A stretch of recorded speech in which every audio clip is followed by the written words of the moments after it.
The crawl. The crawl, it looks like a plant, grows like a plant, but it's made entirely of raw, living meat. This is where all the nightmare begins. A branching organism of red meat fibers spreading across surfaces like bloody vines. No skin, no leaves, just wet, glistening flesh reaching in every direction. It grows toward radio towers because it's receiving signals from something far more dangerous. It feeds on dead organic matter and sunlight through twisted photosynthesis. But here's the terrifying part, it grows buds. Those buds develop into creatures. Some become harmless. Others become apex predators designed to hunt humans specifically. First discovered in 1931, the crawl is the foundation of all VITA CARNIS species. Every creature you're about to see was born from this thing. It receives commands from the singularity through a hidden biological network.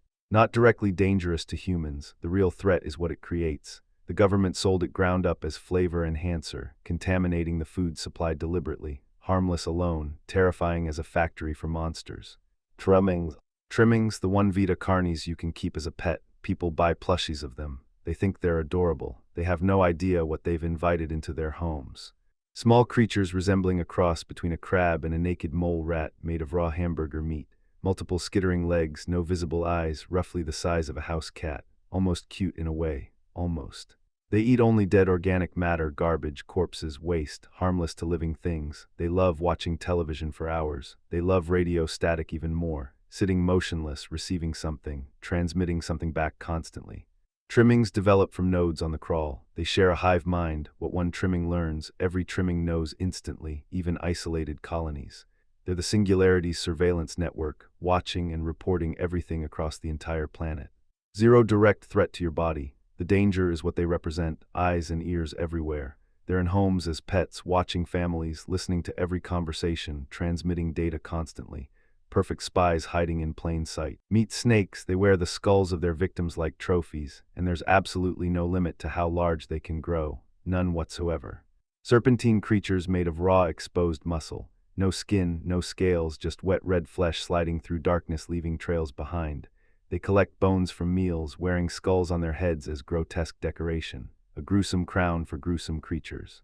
Primarily scavengers feeding on dead animals and corpses.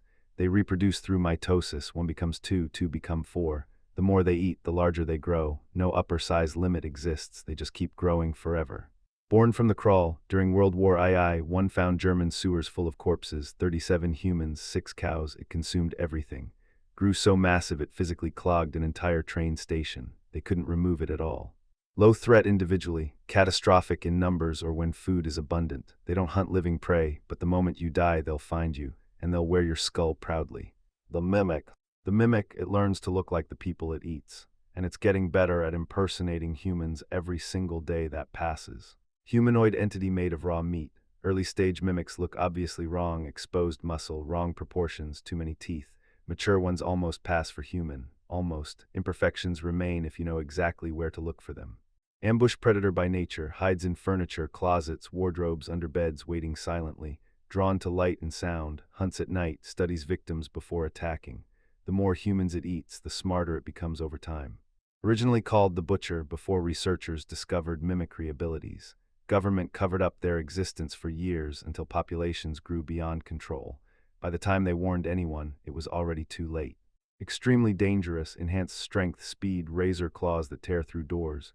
In the defense tape, a couple hides in a closet. The husband keeps his flashlight on. The mimic finds them anyway. It always does. Elder mimic. Elder mimic, what happens when a mimic survives long enough to become something far, far worse than before. An evolution nobody wanted to see happen. Larger than standard mimics, more refined, more human-looking, but somehow more deeply wrong underneath. Movements are smoother, more calculated and patient. Imperfections harder to spot. You might not notice until it's already too late. Significantly more intelligent than standard mimics. Doesn't just ambush, it stalks, plans, waits for perfect moments to strike, learns behavioral patterns, remembers individual faces, holds grudges against people who escaped, hunts specific targets across distances. Mimic. That consume enough humans over many years evolve into this apex form. Dr. Farron Brones studied one in captivity at a secure facility. They found what was left of him. Not much remained at all.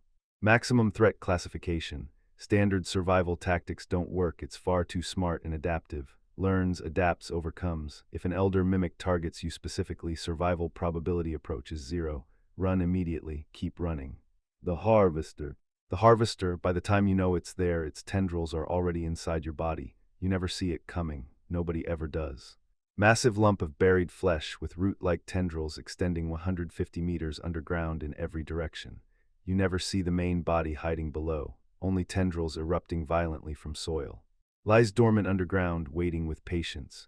When prey walks overhead, tendrils erupt and pierce the body, injecting neurotoxin causing rapid blood loss and total paralysis. Then you're dragged underground, digested alive in complete darkness. Creates lush vegetation above as camouflage to attract prey. Warning sign, abundant plant life but no animals, no birds, no insects, nothing living whatsoever. You're standing in a kill zone, everything that wandered and already died. Extremely lethal with no warning until attack begins. Footage exists of a child wandering into a peaceful field. You hear playing, then crying, then blood pooling on grass, then silence. The ground swallowed him whole. Host of influence. Host of influence, it doesn't chase you. It makes you walk to it willingly, lovingly, gratefully. You'll want to die for it, and you absolutely will. Humanoid creature buried in ground, only its back exposed above soil.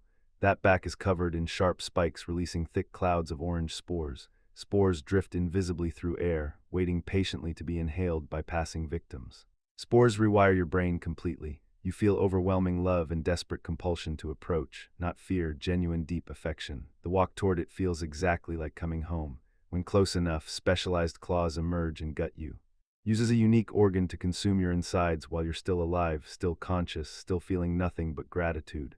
Effects wear off after 36 hours if you can resist that long. Most can't, most don't want to. Psychological horror, you don't die screaming in terror. You die smiling, thankful, walking willingly into its embrace. Your own mind becomes the primary weapon against you. Fighting it means fighting yourself. The monolith.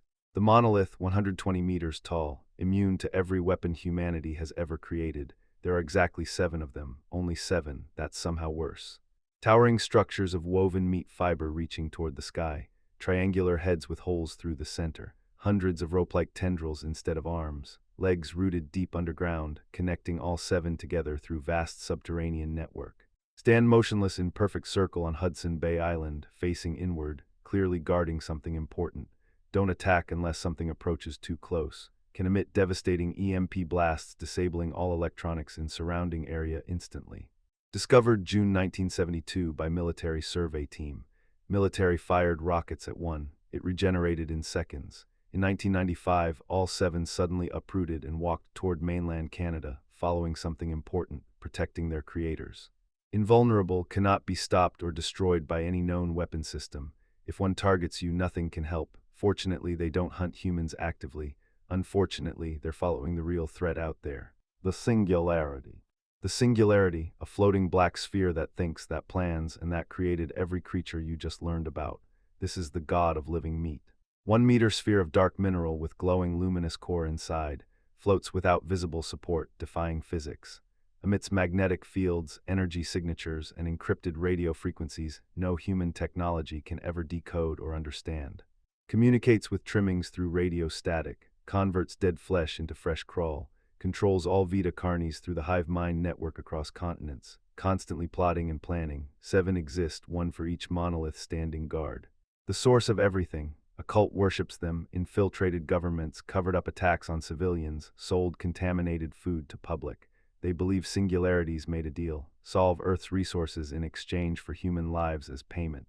God-tier threat cannot be contained permanently. In the finale, CARCAS raided Facility 0. Too late. The singularities had begun transformation into something beyond comprehension, something that couldn't ever be stopped. The merged entity, what the 7 singularities became when they decided humanity was no longer useful to their plans. The Engam. Finally revealed. All 7 singularities fused together, absorbing captured VITA CARNIS creatures and 2 colossal meat snakes. The result, massive, flying, manta ray-like eldritch abomination, wrong on every level, ancient beyond measure, godlike in power. Flew away from Facility 0 after merging, the monoliths sensing their creators finally leaving uprooted and followed without hesitation. 7 invulnerable giants chasing 1 flying god across the continent, heading somewhere specific, planning something catastrophic. The singularities were never contained, never prisoners, they were waiting patiently. The cult, CARCAS, governments, all just pieces on a board in their game, When positioned correctly, they evolved beyond anything humanity could stop. Extinction level threat, not on that island anymore, not being contained or studied. It evolved past all limits. It escaped. It's out there right now. And if Trimmings love watching screens, it's probably watching you right now.